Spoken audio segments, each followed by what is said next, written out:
Guys, welcome to Better Bachelor. This is Joker with a face for radio and a voice for print. You know, I was going through some old photos and things like that earlier today, cleaning up my hard drive, and I was getting ready to empty it out so I can download some movies and put it on my hard drive. So when I'm traveling, I have something to watch when I'm out of Wi-Fi range, or if I'm out of cellular range, because that may happen a lot as I boondock. And you know, I came across some photos of some of the girls that I dated when I was in Southeast Asia and Iceland and Ireland and Kiev. There were, I think I went out with about, I don't know, maybe 10 women about around in the year that I traveled around the world, and did 36 countries. And only in some of them, like Peru, I think, did I actually jump on Tinder and look for some casual dates. In Thailand and in the Philippines, I ended up meeting some women that I dated for a full month. So I would go to Thailand first, and I dated a girl while I was there for a month. And then my visa was up, so I went to the Philippines, and I stayed there for a month with another girl until my visa was up. And then I went back to Thailand, and I dated a different girl for a month there, and then back to the Philippines for a month there. Reason why I stayed so much time in Southeast Asia is, number one, the food was amazing. I had so much fun. There was so much to see. And I did not get Laos and Cambodia and Vietnam in during my travels, but that's going to be my next lap whenever I do that.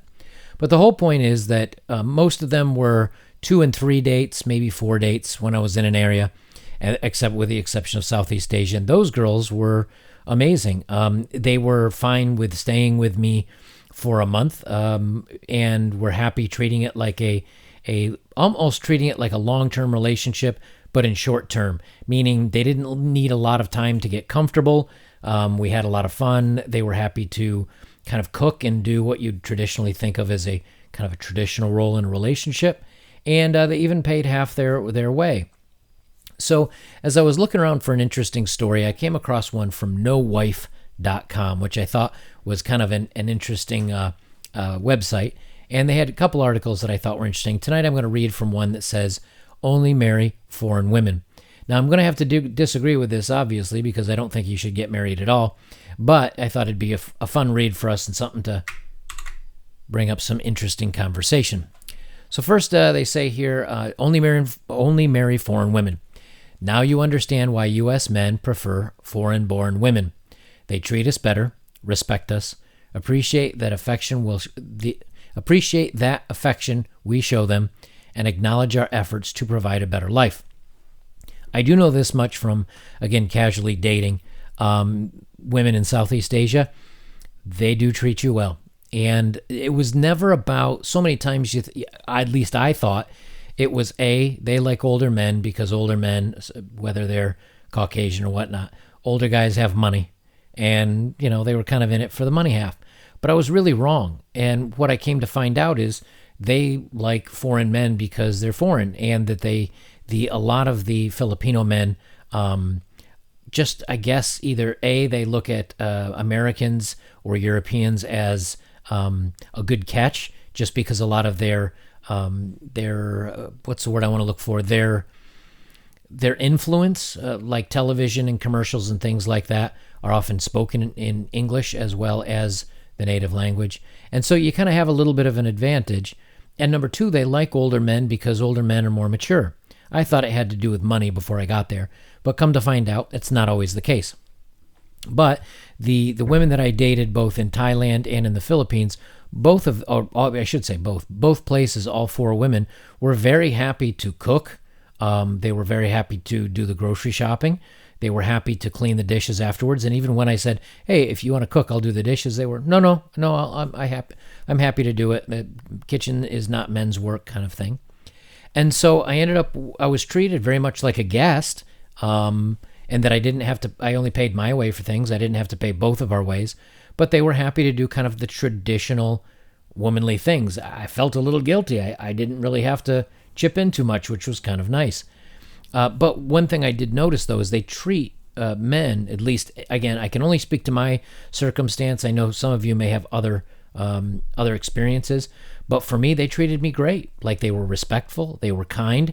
If they gave me a little bit of a crap test and annoyed me, I just walk away, and that quickly changed the tune, and there were no more tests, and there was no more crap.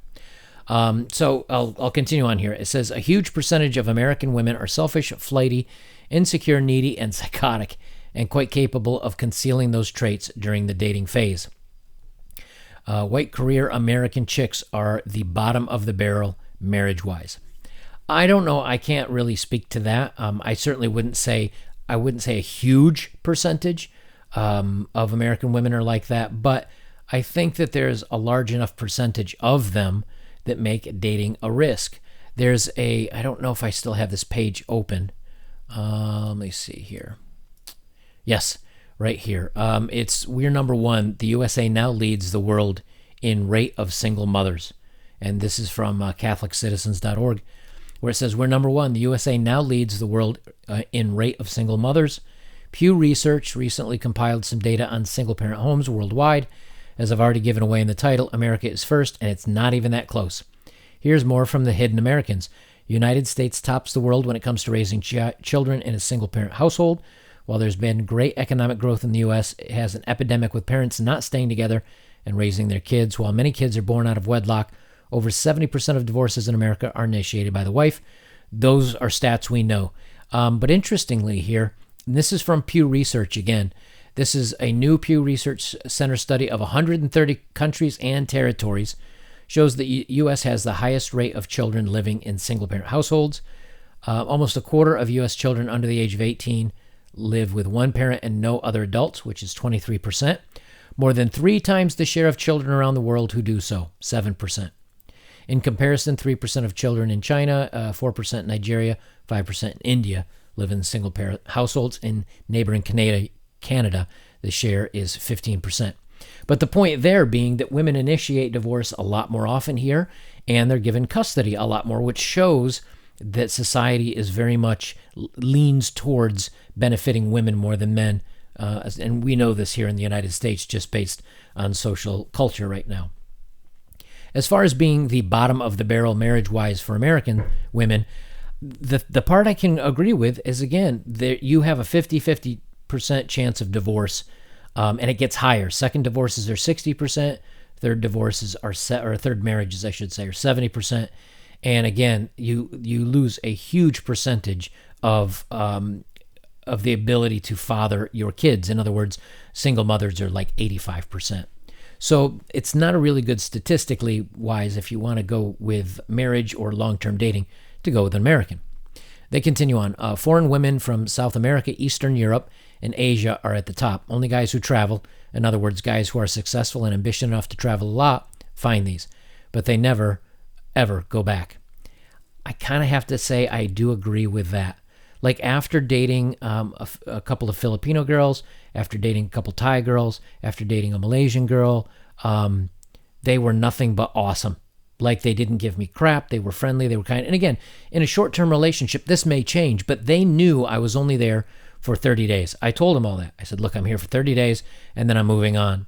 And not one of them had a problem. They had no expectations. They said they wanted to keep in touch after I left, which I have with some of them. And one of them I still talk to. She says, hey, I'd love, if you come back this way, I'd love to hang out with you. So that's a good sign. But again, I don't know how the long-term dating is because I'm just not into long-term dating. But as far as short-term, there's no comparison. Like I will say that also the women in the Ukraine and especially in Kiev were very nice and were beautiful and were friendly and were a lot of fun to hang out with. The difference is they're extremely reserved and they weren't into fooling around or any of that in a short-term relationship. They'd go out on dates and have fun and you could get to know them, but they were only interested in long-term relationships. In Southeast Asia, casual was just fine with them, especially with an American. It says foreign-born women living in the U.S. are the next best.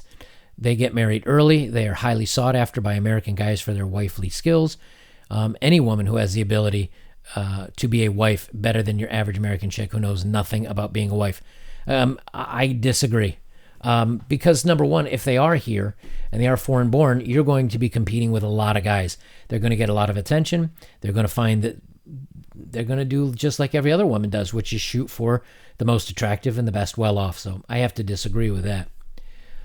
Here's a story. I knew a guy from who was Hungarian who tried for 15 years to find a half-decent woman to marry. He's a doctor, by the way. Finally, after 8 weirdo U.S. chicks, he went back to the old country to find a wife. The people there were lining up women for him to meet. He's a rich American guy. They're considered the best husbands in the world. He found his lovely wife. She's a total gem, and he's happy as hell. 2 kids, happily ever after. Again, I can't speak to this, but I thought you guys would find this interesting, that all I can say is that the women were much kinder, much sweeter. They were, I hate to say this, but it's true, they were slim. They were fit. They watched what they ate. And here that's not happening much. When I was on some of the dating apps and I swiped, there's a lot of girls that are heavy, and that's just not for me. I'm not a big guy. I don't want a big girl. And, women get offended at that, but they can say, hey, you're short and bald, and I'm not into that either. Fair's fair. I get that, and I'm fine with that. We all have our flavors, but for me, big isn't it. And I think the statistics now are 30 or 40% of women are obese. That takes half the market right out of the gates, for me at least. Popular myth, Western men looking for foreign wives are only seeking subservient women. Truth, most Western men today are involved and modern and truly believe in the 50-50 system. Most Western men are dismayed by the lack of sincerity of Western women. I can do my own laundry and cooking, thank you. Yes, Latin American and Eastern European women do make better mates because both come from a more conservative and family-oriented cultures where relationships and commitment are actually revered. Again, I have to agree with this from just my experiences. They seem to be much more, much more evenly keeled. And so for me, that worked out quite well, perfectly. He says, I was absolutely blown away by the quality of women on my trip to Eastern Europe. Classy, cultured, traditional values. How could you ask for more? Latin American women seem to make decent wives. My friend married a hot girl from Venezuela. Sweet, beautiful, cooks, cleans, and is the perfect wife, like how American women were in the 1950s America. See, for me personally, I don't need someone that's... Now, sweet is nice. Beautiful is nice. Cooks, maybe if we alternate cooking, I'm fine. I like my cooking. Cleans, I'm fine doing 50-50 there too. I think, again, he says that men are looking for 50-50, but then he goes into, it's great because it's like 50s were, or American women were in the 50s. That to me seems more of the wife doing all the household stuff and the guy earning the money. I think nowadays with women earning and men earning, I think then if you split everything in the household, I think that's fine. But if a guy's going to mow the lawn, and if a guy's going to take out the trash, and if a guy's going to make sure the vehicles are washed and does oil changes and tidies up the garage and kills spiders, then the woman should, be able to at least do the dishes and clean the bathrooms. I think that's it doesn't always have to be a man does 100% of the household chores outside of the house and 50% indoors. And that's what it seems has happened to me in every relationship I've been in. He says, as I said, it's a competitive marketplace. We're not looking to marry other men. The real world is not about what's fair, but what you can get. American men have options. American women do not. So the American women huff and puff and scowl at the incoming foreign brides who don't demand the equality crap. You wish American men didn't have choices. You like a labor union that's pissed off because the company is hiring non-union employees. I think he's just kind of going off here. I don't really agree with any of that. I think American women have lots of options. American men don't have as many. But it does even the pool a little bit if we look abroad. One thing that, American women like the top men. They like top earners, they like tall, they like attractive, they like, and men can say, well, I like the most beautiful women and I like the most sweet women and whatever. We all have our things that we like. Where the advantages happen for men going abroad is I'm 5'7", I'm 40, coming up on, what am I going to be this year? 48 this year. I'm 5'7", I'm bald, right? Here, that puts me, I don't know, as a 5 maybe. It doesn't give you the best options. I'm not the most sought after man. However, the minute I get off the plane in the Philippines or in Thailand, I'm average, if not a little taller than average for most men. I have fair skin. I have a red beard. It makes me different. It makes me unique. And American culture is very desired because, again, the movies they like, the commercials oftentimes are very Americanish. Even in the Philippines, they will say something in their native Tagalog or Tagalog, I think they pronounce it, and then they say a couple words in English, or the commercial might be in English for the major cities. So they appreciate American men. And again, I'm taller, and they don't mind age because age comes security and responsibility and intelligence. So I found I had a lot of options overseas that I wouldn't have been given here. Here when I get on Tinder, if I swipe away, I'd go months without a match. And if I did get a match, it certainly, well, not that if I got a match, but if anybody that appreciated me was not something that I appreciated them. We'll just put it that way. When I was in the Philippines and when I was in like Bangkok in Thailand or down in Phuket, I paid the $10 so I could swipe, $10 a month so I could swipe while I was traveling and set my location in any city. So I'd set myself in Bangkok a few days before I arrived there, and so I could see if there were any matches and then maybe talk to them a little bit. So then right when I get off the plane, I could meet somebody. And the interesting thing is when you do that, you're shown who likes you before you even have to match on them. I'd go to bed and I'd wake up and I would have 150, 200 women within a 2-3 mile radius of where I was going to be staying that were all very interested. Of those, 20 or 30 of them were beautiful, were absolutely, and it wasn't looking for money or anything like that. Most of them had very successful jobs. So I think we just have a higher value when we're in foreign lands. He says, honestly, I wish I could have found an American wife with all the qualities of my foreign wife. I could not because they do not exist. Here's a part of a list of her loveliness. Again, I think it exists. I just think it's so incredibly hard to find that it becomes a futile search, that you're wasting a lot of your time where you could be bettering yourself or doing other things. He says, sensible and good with money, genuine commitment, family value, very family oriented. She enjoys housework, hardworking. She does not have to diet to look great. Foreign women are comfortable in their femininity. As a male, I am attracted to this, and I love her with all my heart. I believe that American women have priced themselves out of the marketplace. Too needy, too many head games, too easy to divorce. Not many foreign men want American wives either. I do know that, being sensible with money I like, good commitment, family value, enjoys housework. I don't even need to enjoy housework, just 50-50. Hardworking, that's fine. And doesn't have to diet to look great. Okay, I guess. But out of all this, really, genuine commitment. That's what you can't get anymore, is just genuine commitment. I think most guys would be willing to work through the thick and the thin, through the bad times and the good times, if a woman was genuinely willing to commit to them. But too often it seems that when things get a little rough, it's easier to pull the ripcord and just bail and go find something else and start from scratch rather than to work through what you already have. That's part of the reason why I gave up on dating, because I'm still kind of old school. I don't mind working through problems. We're all going to have challenges and issues. But when people just bail when the first opportunity comes for someone better, or that things are a little rough for you, it's not worth it. You're kind of spitting down a well, to clean up an old expression, or spitting in the wind, as it were. You're wasting your time, because you could be genuinely dedicated and a kind, good person, but the minute things get rough or she wants to look elsewhere, it's over. He says, American women, highest maintenance. I've never heard of a foreign bride demanding her husband buy expensive houses and cars.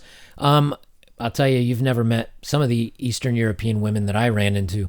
Some of them were very high maintenance. Now, the difference is those high maintenance women were like 9s and 10s, where here it seems women that are offering a little less are still very high maintenance. Fattest in the world, American women and Western European women are growing. Most likely to cheat. I find that's true with American women. High rate of divorce, that is true. Largest payout in divorce court, that is true. Nag constantly, believe in equality, but girl power. Most likely to hate men, spend the least amount of time with their kids, worst at cooking and cleaning, and the number of former bedroom partners and tons of guys before she tricks you into marriage. I think those numbers are on the rise. again, I'm never going to say all or a vast majority, but there's enough women that, I mean, we encounter them on my program here. I read stories by them all the time, where I think there's enough of them that, again, statistically, it's against you, at least for American women. I didn't find any of these games with any of the women I dated abroad. Not one. I would say the Irish one doesn't count because that was only a very casual couple days. But the women that I hung out with in Southeast Asia, and the one in Poland for a week and one in Kiev in the Ukraine, all of them were very sweet, very kind, not a lot of head games, just seemed to be more down to earth. And then they just kind of go on. And he just kind of goes on complaining. And, my point of this is not to complain or say that American women are worse or this. I don't want to get into all that. But the point that I do want to say is that in my personal experiences, the interactions I've had with women, the quality of women, not only both in their looks, but in being very feminine and being sweet and being kind and not even bringing a phone on a date, like a lot of the couple Filipino and Thai girls that I hung out with, they didn't pull out their phone once, like in days, unless someone messaged them or they had an alert. And they even said to me, I have to check my phone. It may be work. Is that okay? Kind of thing. And I thought, that was very sweet. They didn't need to ask my permission by any means. But it's a large difference than, the American or European, when I say European, like the UK and Western European women and girls from Australia that seem to be attached at the hip with their phone, and their life is on that phone. It was so refreshing to spend time with women where we didn't pull out our phone for an entire afternoon of going out and having fun. So for me, I can't speak to all the bad things that he's saying necessarily in his relationships, but I can say that if I were to ever casually date, or if I wanted to kind of get back in the dating market for a serious relationship, I have to say I would probably go abroad. And it doesn't mean that I'd marry them abroad and bring them home. That's not the way I'd roll. But it does mean that, I may end up retiring in Southeast Asia because it is so much less expensive there. Beautiful beach. I mean, you can get a hotel room on a beach, literally where you walk out the door, down 5 steps into sand, into a private beach for $15 a night. Huge room, queen size bed, clean. Absolutely wonderful. And this was down in the southern areas of the Philippines on some of the islands. I loved it. And at that kind of money, I mean, you could rent the hotel for $300 a month, never have to clean. You'd have a maid. There's wonderful food. You'd live on a beach, basically. There's a lot of benefits to it. So if I ever end up retiring to Southeast Asia, maybe then I'll decide to have a longer term relationship with a beautiful Southeast Asian woman. But I do feel more appreciated, and I thought you guys would enjoy this little chat. Guys, if you want to support my work, links are below as always. And thank you very much for those of you that have recently donated. I appreciate it. Anything that you do donate to me this month, I am sending off to the New Jersey and New York doctors that are making reusable protective gear for North Jersey and New York City. Even though some of you have said, hey, here's this for a coffee, or here, put this towards your bus, I'm still sending it to them until they meet their goal. I'll put a link below for my PayPal. If you want to donate to me, I'll donate to them.